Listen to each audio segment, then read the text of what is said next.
Lalu Widi mengatakan handphone yang bekas melakukan komunikasi mereka tahun 2016 ini masih ada. Iya. Ya kan, diserahkan atas izin majelis, kami ekstrak. Eki, itu tidak ada minum minuman keras maupun obat-obatan. Apalagi dibilang minum obat sampai 10 butir obat ekstasi. Itu mah nggak usah minum, tambah air, tambah minuman keras, itu mah udah langsung meninggal di tempat itu. Kalau masalah minuman keras maupun obat-obatan, itu kan harus dilihat pada hasil dari visum et repertum. Nggak ada orang lain yang bisa melakukan itu. Dan itu dua saksi yang mengkonfirmasi itu, Bu Elsa. Tunggu dulu. Halo guys, gimana kabarnya hari ini? Assalamualaikum warahmatullahi wabarakatuh. Jumpa lagi bersama saya di Rahmat NH Channel. Semoga teman-teman semuanya yang menonton video ini diberikan kesehatan dan dilancarkan selalu rezekinya. Amin amin ya robbal alamin. Oke teman-teman, langsung saja kita menuju ke video berikut ini. Saya pun sebagai manusia tentu bisa merasakan apa yang dirasakan oleh keluarga korban, baik itu Vina maupun keluarga Eki. Tapi situasi dan keadaan untuk membuktikan kejadian yang sebenarnya, inilah yang membuat kami dan mereka juga harus mengatakan yang sebenarnya. Kan mereka memberikan kesaksian ini kan di bawah sumpah. Mereka ini saksi fakta. Artinya mereka yang mendengar, melihat, dan mengalami langsung. Ini saksi yang sempurna. Ya. Artinya di lain mereka bertiga, nggak ada yang melihat, nggak ada yang mengalami. Tapi menurut Bang Jutek, semua informasi itu ada korelasinya tidak dengan membuktikan bahwa 6 terpidana, 7 terpidana tidak bersalah. Justru, Mbak Karena Tasya, ada beberapa informasi-informasi dinamika bagaimana percakapan mereka kan. Jadi Mbak Tasya, justru itu mengkonfirm kesinkronan saksi satu dengan yang lain. Saksinya Anwar dengan Arta itu kan melihat Eki minum pada malam kejadian. Ya, bersama dengan ada Vina di situ dengan teman-teman mereka. Ya, Vina mengajak untuk Mega dan Widi datang untuk minum-minum. Itu kan sesuatu yang sinkron menurut saya. Oke. Ya kan? Ya mau nggak mau. Meskipun itu kemudian tidak enak ya didengar oleh keluarga. Mau nggak mau gitu kan. Terus kita tanya apakah itu kebiasaan. Dan di bawah persidangan kan mereka yang ngalamin. Sekarang kalau mereka mau dilaporkan, mau diapa, kalau memang itu bisa kita dibuktikan, ya saya pikir sesuatu yang harus mereka sudah nyatakan di bawah sumpah, tentu ada konsekuensi hukum. Kami sudah terangkan sama mereka dan mereka bersedia. Kan gitu kan. Jadi mereka sadar mereka sadar bahwa apa yang mereka sampaikan itu ada konsekuensi hukumnya. Ya kan, kita sampaikan ini 6 tahun loh, ya kan, bahwa ini ada ancamannya sekian tahun loh. Ya mereka bilang nggak apa-apa, sadar. Untuk demi kebenaran mereka siap. Mau mengambil resiko seperti itu. Mereka mau ambil resiko itu. Jadi sekarang kan mengapa ya mereka mau mengambil resiko seperti itu? Ini kan sebenarnya teman yang berteman 8 tahun lalu dan hanya kenal beberapa hari. Kemudian apakah ada motif lain mungkin Bang Jutek karena kasusnya sedang naik atau seperti apa? Kalau kita bilang bahwa mereka itu menyampaikan itu karangan, kami nggak kan itu yang selalu saya sampaikan Mbak Tasya. Kami kan sesuaikan dengan alat bukti lain. Handphonenya Vina itu kan sudah diekstrak tahun 2016, ya kan? Ketika waktu mereka berbicara kan hanya antara Vina, Widi dengan Vina yang tahu. Ya, Mega ya, bertiga yang tahu. Nah, sekarang dengan Vina tidak ada, berarti cuma Mega dan Widi. Mereka berdua mengatakan iya, sedangkan Vina tidak punya kesempatan untuk membela diri. Tapi perkataan bahwa mereka malam itu bercakap-cakap, itu sudah dibuktikan handphonenya Vina diekstrak. Betul, mereka bercakap, mereka teleponan pukul 10:10, SMS 10:14. Lalu Widi mengatakan handphone yang bekas melakukan komunikasi mereka tahun 2016 ini masih ada. Iya. Ya kan, diserahkan atas izin majelis, kami ekstrak dengan ahlinya Pak Rismon kemarin. Hasilnya cocok. Oke. Jamnya sama ketika dia bercakap lewat 22:10. Lalu 22:14 adalah komunikasi. Lalu SMS-nya itu ada yang dihilangkan. Itu yang kita kan mesti buka kebenaran. Baik. Karena kita nggak bisa kita tutupi pahit ataupun apapun. Kami mohon maaf kalau itu akan mengganggu. Kami pun paham. Ya kami pun paham kalau ini memang sangat berat, tapi kita harus buka Baik. untuk kebenaran. Untuk gitu, kebenaran. Pak. Oke, Iya. saya ke Bu Elsa sekarang. Pertanyaan yang mungkin hampir sama seperti ke keluarga korban, kuasa hukum keluarga korban. Bu Elsa, kemarin itu di rangkaian persidangan PK para terpidana ada fakta juga kemudian terungkap bahwa almarhum Eki ternyata dalam kondisi mengonsumsi minuman keras dan juga obat. Apa kira-kira mungkin kita ingin tahu bagaimana reaksi Ibtu Rudiana terhadap informasi ini? Yang jelas itu tidak benar ya, karena kan kita bisa lihat dari hasil visum et repertum ya, di mana dari pemeriksaan dari dokter, dan kami juga tanya lagi dokter Nur Rahman dan dokter Rahma maupun dokter Ihda, di dalam tubuhnya Vina maupun dalam tubuhnya Eki itu tidak ada minum-minuman keras maupun obat-obatan. Apalagi dibilang minum obat sampai 10 butir obat ekstasi. Itu mah nggak usah minum tambah air, tambah minuman keras, itu mah udah langsung meninggal di tempat itu. Jadi kita harus membuat suatu keterangan di bawah sumpah itu yang dapat dipertanggungjawabkan. Jadi harus dilakukan suatu verifikasi, audit dan validasi dengan bukti-bukti yang lain. Nah ini kan kalau masalah minuman keras maupun obat-obatan itu kan harus dilihat pada hasil dari visum et repertum. Nggak ada orang lain yang bisa melakukan itu. Dan itu dua saksi yang mengkonfirmasi itu, Bu Elsa? Tunggu dulu. Terbukti bahwa di dalam tubuhnya Vina itu ada, saya baca ya, ada butiran jagung yang belum tercerna. Jadi tidak ada minuman keras maupun obat-obatan. Jadi itu keterangan itu boleh-boleh saja. Tapi kan nanti harus bisa dipertanggungjawabkan nantinya. Karena kita punya visum et repertum di tubuh dari Vina dan Eki. Mungkin Bang Jutek mau... Ya, saya mau sampaikan gini Mbak Tasya.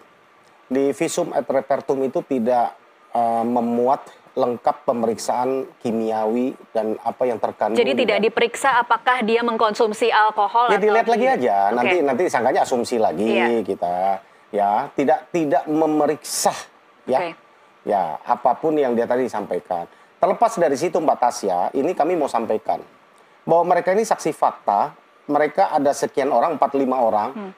Mereka yang melihat cuman Eki yang belum ada. Yang lain kalau mengatakan iya terus yang membuktikan itu tidak, kan siapa? Ya kan? Ya silakan aja. Kan itu apalagi mereka memberikan ini kesaksian ini bawa sumpah kan gitu kan. Mereka berani, apa motifnya?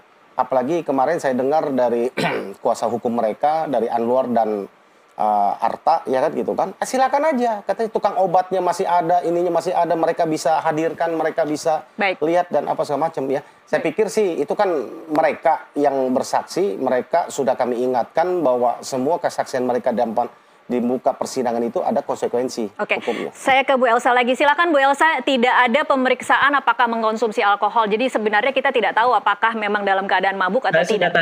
Saya sudah tanyakan kepada dokternya dan karena tidak ada hal-hal yang spesifik tentang minuman keras dan obat-obatan, dan justru sampai jagung pun diperiksa oleh dokter karena tidak ada minuman keras maupun itu, sehingga tidak tertulis di sana. Jadi isinya hanya jagung yang berada di lambungnya Vina itu. Jadi kita bukan pemeriksaan apakah dia minuman keras ini, enggak. Pada saat itu diperiksa diperiksa yang didapati adalah itu. Jadi jangan dibalik-balik. Dan kemudian saya ngerti maunya arahnya kan mabok, terus akhirnya oleng, terus nabrak, kecelakaan tunggal. Ini sudah ada bukti putusan dari hukuman disiplin tanggal 24 September, di mana memutuskan menghukum teguran tertulis kepada para polisi laka lantas yang telah salah memberikan informasi adanya kecelakaan. di mana mereka tidak pernah melakukan olah TKP, dan mereka karena dia mendengar dari masyarakat, oh kecelakaan dia pikir jadi dia tidak memeriksa lagi, dan atas hal itu mereka dihukum secara tertulis. Jadi pikiran tentang bahwa ini kecelakaan itu sudah ada putusan. Baik. Sudah ada putusan keputusan hukuman disiplin nomor Kep garing 25/9 garing 2016 tanggal 24 September. Ini ada beberapa yang diberikan hukuman tertulis. Baik, Bu Elsa, dengan sekian banyak kecelakaan itu jangan terus dipikirkan ada kecelakaan, sehingga semua dibikin cocokologi semuanya. Jadi karena kecelakaan nabrak tiang, padahal tiangnya udah bengkok sejak tahun 2015, itu ada bisa di Google. Terus kemudian standing motor, nabrak, padahal kan kondisi orang kecelakaan tuh ada. Iya, kalau ini cocokologi, tapi ini cocokologi yang melibatkan banyak sekali orang ya, Bu Elsa. Ya nggak apa-apa, itu kan kalau memang mampu mengumpulkan itu kan itu. Oke, Bu Elsa, baik. Dengan sekian banyak keterangan saksi, keterangan ahli, kemudian terpidana sepanjang persidangan ini di bawah sumpah, kita menyaksikan keterangan bermacam-macam saksi. Yang saya ingin tanyakan, Bu Elsa, Pak Ibtu Rudiana itu masih dengan pendirian awal. Ceritanya masih sama bahwa dia yakin ini ada terjadi pembunuhan dan pemerkosaan. Ini Mbak, masa fakta kita mau rubah-rubah? Kok pendirian awal, maksudnya Anda gimana? Itu Rudiana klien saya sudah diperiksa 2 kali. Satu pertama dari Mabes Polri itu turun, kemudian dari Propam, Kompolnas, Komnas HAM, dan semuanya itu sudah memeriksa klien saya, dan klien saya sudah dinyatakan oleh Mabes Polri itu tidak menyalahi prosedur. Kemudian ada pemeriksaan yang terbaru ya sekitar 2 bulan yang lalu, semuanya diperiksa termasuk penyidik Kapolres, Kapolda terdahulu pada tahun 2016, termasuk terpidana juga, itu sudah diperiksa lagi atas perintah Kapolri. Itu juga kita tunggu hasilnya. Ya, jadi berdasarkan saya sih bebaskan, karena namanya upaya hukum boleh-boleh aja ngumpulin saksi banyak di bawah sumpah, terserah. Itu kan haknya dari pemohon PK. Kami tidak pernah mengganggu. Tetapi fakta-fakta yang ada di kita ini bukan fakta karangan, tetapi ada buktinya semua. Masalah kecelakaan tolong saya katakan itu silakan dilupakan saja. Tapi kalau mau teruskan silakan aja. Baik. Saya nggak membantah, terserah. Nanti kan kita sama-sama punya bukti. Oke, ya. Saya ke Mas Reza. Mas Reza, ini keluarga posisinya lelah tidak sih dengan kasus ini? Apa yang diinginkan oleh pihak keluarga? Iya, saya sering mendengar keluhan dari keluarga almarhumah, terutama kakak Vina itu, ya memang sangat lelah akhirnya. Kemana-mana juga risih, banyak pemberitaan-pemberitaan miring, terutama yang tadi saya bilang, saksi-saksi yang mengatakan almarhumah begini dan begitu, dan yang menyudutkan tanpa bisa membela diri, itu kan sangat menyudutkan pihak keluarga, terutama kakak almarhumah, jadi tidak bisa bergerak atau mencari nafkah di mana gitu. Selalu ada omongan tidak enak, itu yang sangat mengganggu. Jadi dari pihak keluarga sih berharap ini segera selesai, tuntas, dan kasus selesai. Itu harapan dari kami. Oke guys, gimana pendapat kalian setelah menonton video barusan? Dan apabila ada pendapat, silahkan tulis di kolom komentar.